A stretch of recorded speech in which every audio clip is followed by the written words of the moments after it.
Chers amis, chers abonnés, bonjour. Aujourd'hui, nous allons parler de l'emprise, que l'on nomme plus précisément la relation d'emprise. Alors la relation d'emprise, c'est une relation entre deux personnes, voire plusieurs, mais fondamentalement, c'est une relation qui est marquée par l'asservissement d'une personne au profit d'une autre. C'est une relation de domination. Une personne en domine une autre. Ça ne se voit pas forcément au départ, dès le départ, mais ça s'instaure petit à petit, étape par étape, au point d'en arriver à un véritable asservissement, à une véritable soumission totale, autrement dit, soumission corporelle et soumission psychologique, soumission verbale, soumission à tous les sens du terme, soumission totale. La relation d'emprise, c'est finalement l'instrumentalisation d'une personne au profit à des fins personnelles d'une autre. Le but de celui qui instaure l'emprise, la relation d'emprise, le bourreau d'une certaine manière et la victime, c'est que justement la victime n'ait plus la possibilité de penser par elle-même. Sa pensée est asservie. Sa pensée, sa propre pensée personnelle est en stand-by. En fait, fondamentalement, si on regarde bien, la relation d'emprise, c'est une tentative, malheureusement souvent une réussite, c'est une tentative de déshumanisation d'une personne. Donc, à partir du moment où une personne est dite déshumanisée, ça la rend effectivement au rang, ça la classe au rang d'objet. Et un objet, ça ne s'exprime pas. Un objet, ça ne parle pas. Donc, le dominateur exige de la personne, du soumis, de la soumise, exige le même traitement et les mêmes codes qu'un objet. Autrement dit, tu ne parles pas. Tu ne peux pas t'exprimer. Dans l'idée, bien évidemment. Mais dans la réalisation, c'est très proche des idées, je vous le dis tout de suite. Tu n'es pas capable de penser, de toute manière, et notamment c'est le propre du pervers narcissique, parce que, alors justement, je voulais qu'on clarifie ce point ensemble, l'emprise, la relation d'emprise, n'est pas réservée, entre guillemets, bien évidemment, si vous me permettez l'expression, n'est pas réservée aux pervers narcissiques. Non. Bien évidemment, on va retrouver 80, je sais pas, on ne fait pas de statistiques, je ne travaille pas à la Sofres, mais on va retrouver 80%, 4/5 des relations, effectivement, entre un pervers narcissique et son objet et une personne qui lui est soumise. Mais, fondamentalement, toutes les personnes qui instaurent ces relations d'emprise ne sont pas automatiquement des pervers narcissiques, pardon. On peut retrouver, certes, de sources sûres, des manipulateurs. Ça, c'est une évidence, mais qui ne sont pas pour autant pervers narcissiques. Ce qu'il faut savoir, c'est qu'un pervers narcissique est forcément manipulateur, alors qu'un manipulateur n'est pas forcément un pervers narcissique. Donc ça marche dans un sens, mais pas forcément dans l'autre. Voilà. Un pervers narcissique est forcément un manipulateur, il est manipulateur, on est d'accord, il n'est pas forcément pervers narcissique. Qu'est-ce qui va faire la grande différence? Elle est assez énorme, leur structure psychique n'est pas la même, elle n'est pas du tout constituée sous les mêmes modalités. L'une des grandes différences d'ailleurs entre le manipulateur et le pervers narcissique, le manipulateur va essayer de vous faire des choses qui ont du sens pour lui, comme le pervers narcissique, mais il ne va pas forcément pour autant chercher à vous écraser littéralement et à prendre du plaisir à vous faire du mal. Ça, c'est une des caractéristiques du pervers narcissique. Le manipulateur vous fera faire ses petits coups pendables, voilà, il sera le bénéficiaire du truc, voilà, mais il ne cherchera pas à vous mettre la tête sous l'eau, à vous écraser, et ainsi de suite. Je dirais que le manipulateur, qui n'est que manipulateur et pas pervers narcissique, lui, il est doté d'une certaine forme d'empathie, et que cette empathie vous l'empêchera, finalement, il ou elle, peu importe, de vous mettre la tête sous l'eau. Alors que le pervers narcissique pourrait jouir, jubiler de sa capacité à vous mettre effectivement la tête sous l'eau et à estimer, si bon lui semble, de vous la retirer ou pas. Ça aussi, c'est une caractéristique très importante de la différence entre le manipulateur et le pervers narcissique. Entre autres, le manipulateur reconnaîtra effectivement donc qu'il abuse un peu de la situation, qu'il a un peu abusé, que c'est un peu de sa faute, c'est à ses heures, c'est rare, voilà, alors que le PN, il est automatiquement dans le déni, automatiquement. Voilà. Donc la relation d'emprise peut être mise en place par quelqu'un qui est manipulateur, mais qui n'est pas forcément pour autant pervers narcissique. L'objectif d'une personne, d'un dominateur tout-puissant, c'est effectivement de créer un lien de dépendance et ils sont assez spécialistes pour l'obtenir, et notamment avec le love bombing. Voilà, l'objectif c'est effectivement de vous mettre en confiance, de vous séduire, de vous mettre dans leur poche. Homme-femme, hein, c'est toujours le même système, hein, on est sur une espèce de 50-50, hein, on est d'accord. Certes, les démonstrations les plus éloquentes sont plutôt masculines, notamment par la violence physique, voilà, mais la maltraitance peut être très psychologique et une femme peut être très maltraitante psychologiquement avec un homme. Voilà. Et par sa façon d'être, par sa manière d'être toisante, inconsidérante, cassante et tout ce qui s'ensuit. Voilà. D'objéiser l'homme, de l'annihiler, de réduire ses performances et ainsi de suite. Tout ça, c'est le fruit effectivement d'une recherche d'emprise sur l'objet. Voilà, t'es rien, t'es de la merde à côté de ce que moi je suis. Voilà, tout simplement. Alors, ça c'est plutôt la caractéristique du pervers narcissique, en règle générale.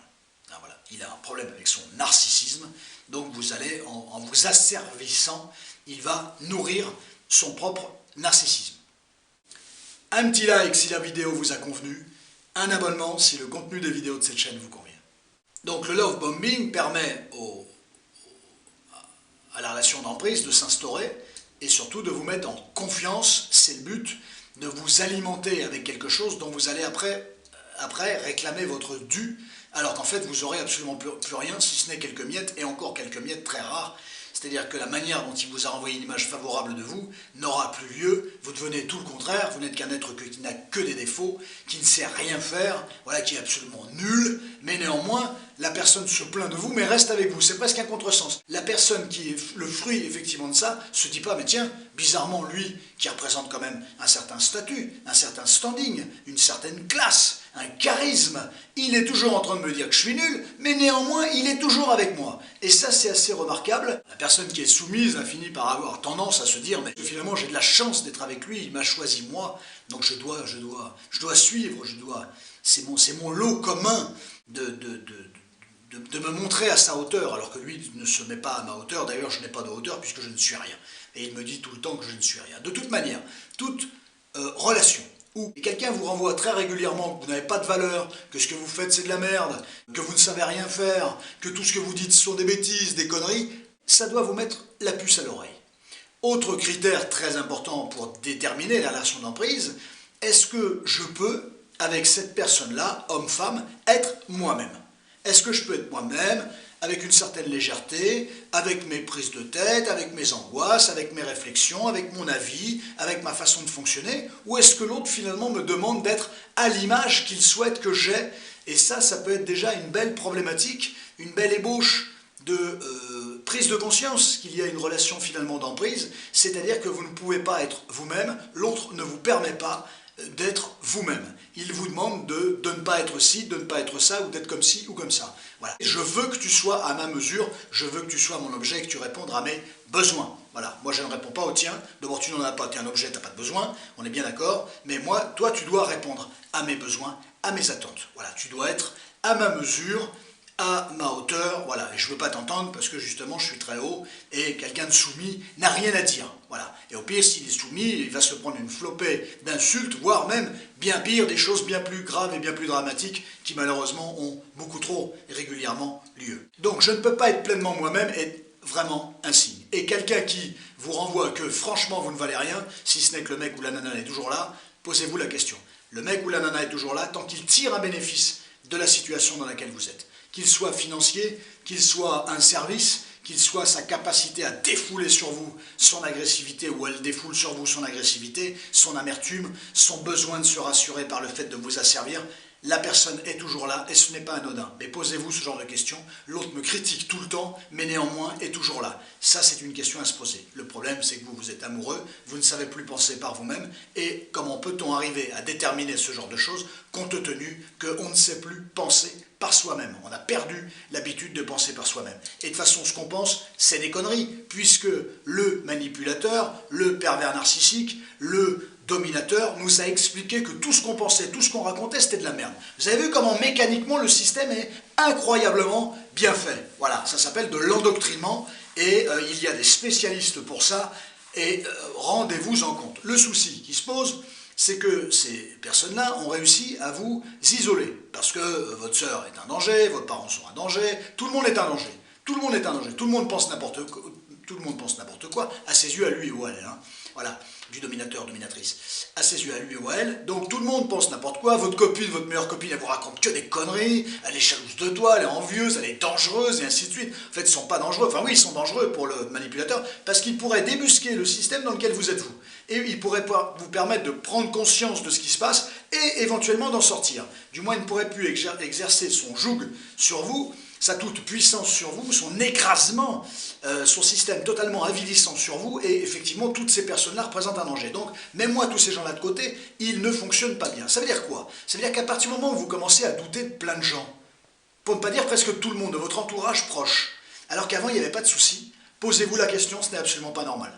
Vous n'êtes plus le fruit de vos propres pensées, vous êtes le fruit des pensées de quelqu'un d'autre. Voilà, et ça, c'est un critère absolument capital. Il y a aussi une notion qui entre en ligne de compte, vous en avez tous plus ou moins entendu parler, je ne vais pas rester longtemps là-dessus, c'est très psychologique, le syndrome de Stockholm. C'est-à-dire que c'est finalement la victime qui devient amoureuse, façon de parler, de son bourreau. Alors amoureuse, c'est pas difficile à dire d'ailleurs dans ce genre de relation, puisque bien souvent les relations d'asservissement, elles sont souvent des relations amoureuses. Mais ça peut être un frère, une sœur, ça peut être un ami, ça peut être tout ça. Donc là, la dimension d'amour, elle est différente. C'est un amour amical, c'est un amour fraternel, un amour parental, relationnel, mais c'est pas forcément l'amour au sens amoureux du terme. Mais les deux existent. Le syndrome de Stockholm, c'est effectivement le côté « je suis amoureux de mon bourreau ». C'est-à-dire que la personne qui finalement exerce sur moi une autorité, une toute-puissance, un pouvoir, voilà, qui a la force, eh bien, je suis son esclave d'une certaine manière, mais quelque part, je l'aime. Tout comme on retrouve les enfants battus qui aiment quand même leurs parents malgré le fait qu'ils prennent des coups, et ainsi de suite. Voilà, le syndrome de Stockholm fait partie de ces configurations psychologiques, mais ça fait partie de l'être humain. On a effectivement un faible, une forme d'amour pour celui qui nous fait du mal. Et ça, il faut s'en méfier, parce que ça doit rencontrer une limite. Sinon, effectivement, ça part dans le décor, ça part dans tous les sens, et vous pouvez vous retrouver dans des situations extrêmement avilissantes, pour ne pas dire extrêmement dangereuses.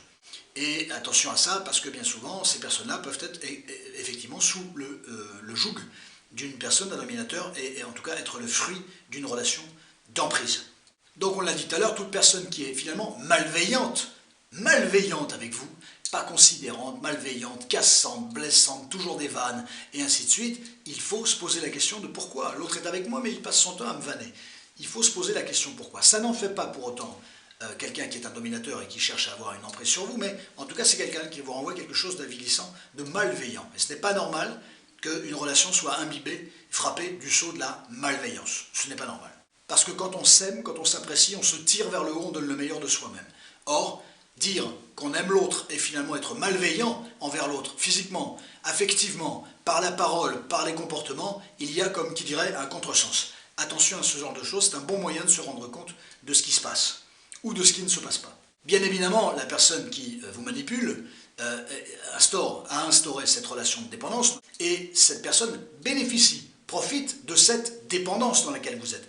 Elle sait très bien, elle teste en crescendo votre capacité finalement à courber l'échine et à voir à quel degré vous êtes capable d'absorber son déversement de haine et d'agressivité. Voilà. Ne cherchez pas forcément à étiqueter l'autre en tant que PN, manipulateur ou quoi que ce soit, ou dominateur. Prenez surtout conscience de la relation que l'autre vous propose, comment vous l'acceptez, et tentez effectivement de prendre un petit peu de distance par rapport à ça. Ce n'est pas l'étiquette que vous allez poser sur la personne qui va compter, c'est votre capacité à vous rendre compte de ce que vous vivez, et éventuellement votre capacité potentielle de décrochage.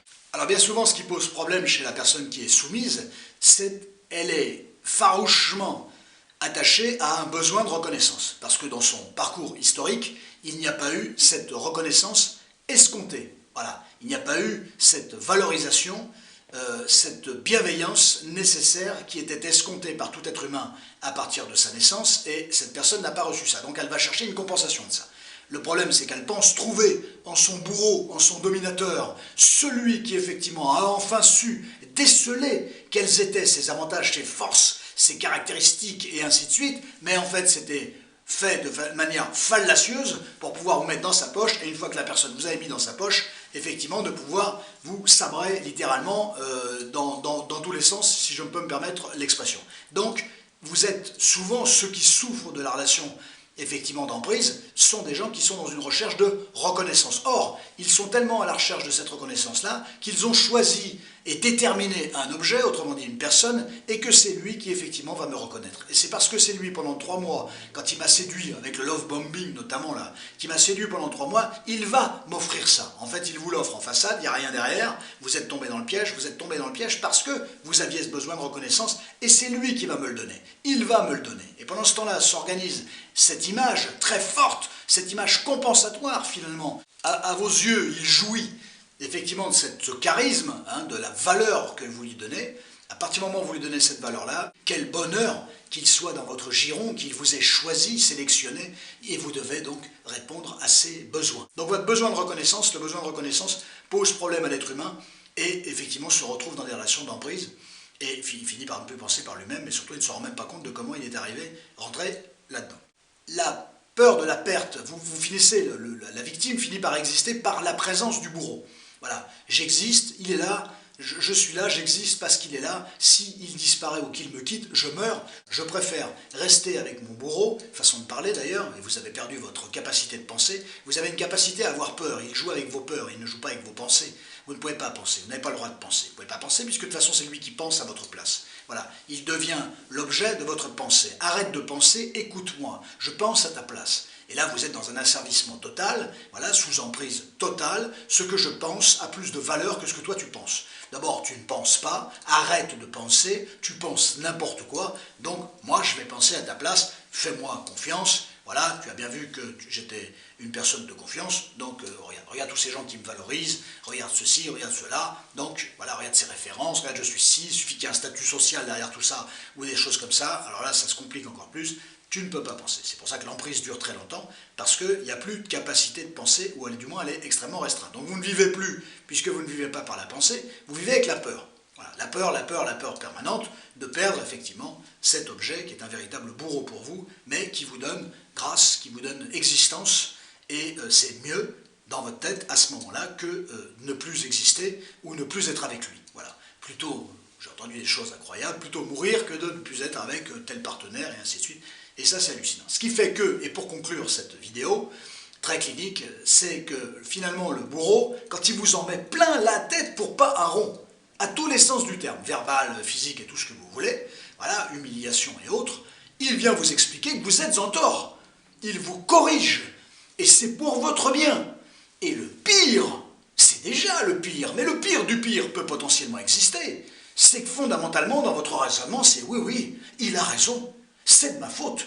Et finalement, tout devient de votre faute. Et qu'est-ce qui se passe quand tout devient de votre faute? Eh bien, vous n'agissez plus, voire même vous culpabilisez de mal agir, d'avoir agi. Et quand il vient vous expliquer que c'est de votre faute, vous vous culpabilisez. C'est de ma faute. C'est de ma faute. C'est normal ce qu'il m'a dit. Il avait raison. J'ai fait ci, j'ai fait ça. Et c'est hallucinant parce qu'en fait, fondamentalement, c'est tout sauf de votre faute. Et cette mécanique psychique de l'emprise, cette construction-là, elle est intéressante, elle est catastrophique, mais elle est intéressante à déplier de manière clinique comme on est en train de le faire en ce moment ensemble.